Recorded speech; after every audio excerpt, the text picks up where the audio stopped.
I think the one thing that people may not know about me is that I've lived all over in different places. I've lived out of the country and in different parts of the country. So I've been around lots of different cultures and lots of different people. So I'm very accepting and open to different cultures and people because I've been exposed to so many different types. So I think that's something that a lot of people know.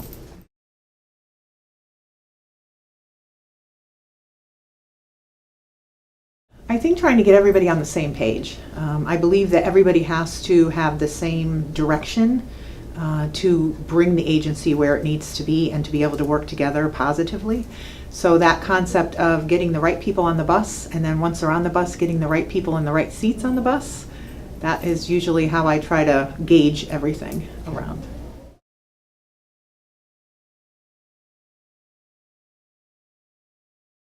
So this piece of artwork behind me is a self-portrait by one of the women we provide supports for who has autism. And this is her description of what it feels like to be autistic.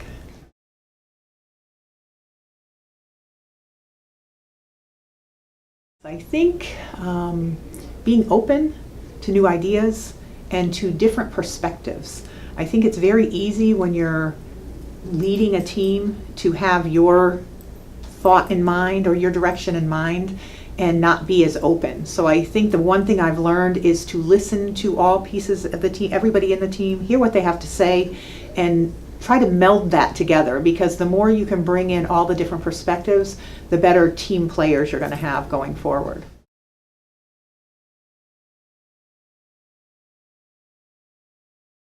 Well, when I was in high school, I was heading toward physical therapy, so I probably would have gone on to school to be a physical therapist and worked pretty close in the field and probably on some of the people that I'm working with now.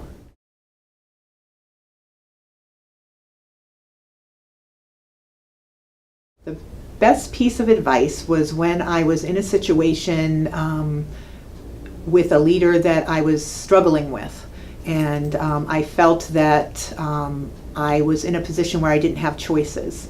And one of my friends at the time was a psychiatrist, and he reminded me that we all have choices. In fact, everything in our life is a choice that we make.